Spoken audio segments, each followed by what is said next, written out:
So here's the new edition. I'm going to warn you, it looks a little bit goofy because it has the shipping or storage wheels on it. Storage wheels are silver, but worse, they're only 8 inches wide. So the car looks a little goofy with these wheels on it. I have an additional 10 wheels that are all 10-inch and black. Same make. They're Bassett wheels, steel wheels, but those all have like relatively recent race tires on them, whereas these are old and crappy and just used for storage. But here's the car. It's a 1969 Corvette Coupe. Originally this was a 427 390 horse 4-speed car. It's got quite a bit more than that now, but the worst characteristic of the car is the body, because it's been raced for many years. The fiberglass has chips and dings and stuff in it, so the body is really kind of the worst part of it. Everything internal, everything underneath the skin is good stuff. The frame, when it was converted to a race car, the frame was put on a jig and to make sure it was straight and true. And then it was seam welded. It was gusseted in all of the corners, and then powder coated. And yeah, so it's got Duntov catalog suspension front and rear, Willwood brakes in the front with two-piece. You know, the hat and the rotor are separate pieces, so you can change out the rotors if need be. The rear brakes, I believe, are kind of stock 69 Corvette discs, calipers and everything, but full roll cage, only has one seat in it.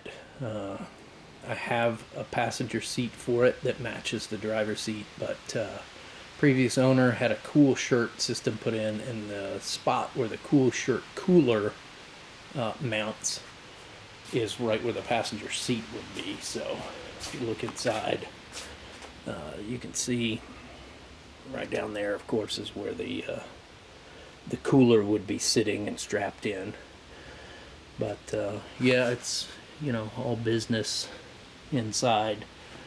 It's got a Tilton master cylinder and proportioning valve, that yellow thing. Obviously you can adjust front and rear brake bias, but kind of handy over here in the corner. It's got this big plug-in and then this little plug-in. The little one is the battery tender trickle charger. The big one is for a oil tank cooler. Of course, it's a dry sump system, so it has a big oil tank in the back, kind of behind where this passenger seat would be, and it's got a blanket heater on it.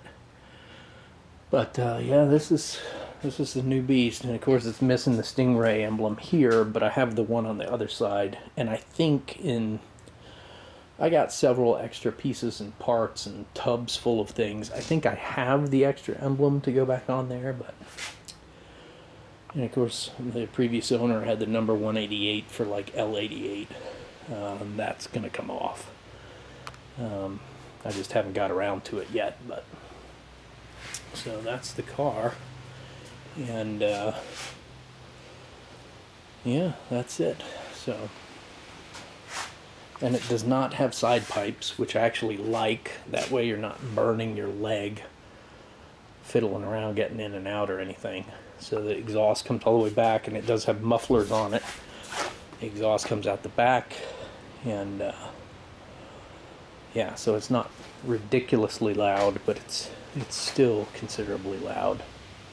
And I like that they kept the bumpers on front and rear. I don't know why. I think that just looks a little bit better than removing them. But yeah, that's the car. And of course, originally these cars had T-tops, like this one had T-tops, and when they were putting the cage in and everything, they just cut the T-top roof out and got rid of the T-tops. I actually have the actual T-tops that go with the car, but this is just one piece of fiberglass that, you know, Zeus fasteners holding it on. But the whole body is Zeused on, so like there's 3 across the back there, and some other ones in the door jamb, and that whole back piece comes off. Of course, the hood comes up or comes off. It has hinges, but these front ones, I think the front two or the front one, hold the hinges to the hood. So if you just want to take the hood off, you just undo all those Zeus fasteners and it'll come right off. And, yep, that's it. Car has been on the scale. It weighs 2960 with all fluids topped up but no driver. So fairly light, given that it's, you know, got a fully built race engine in it. So I've seen the dyno sheets. I don't really want to talk about that, but this car has gone as quick as 174 on the straightaway at Brainerd International Raceway, the old course with the drag strip included. So it's got some serious torque. But and of course got a trailer with it, 24-foot dual axle enclosed trailer for it, painted to match the car. It's red, but yep, there we go.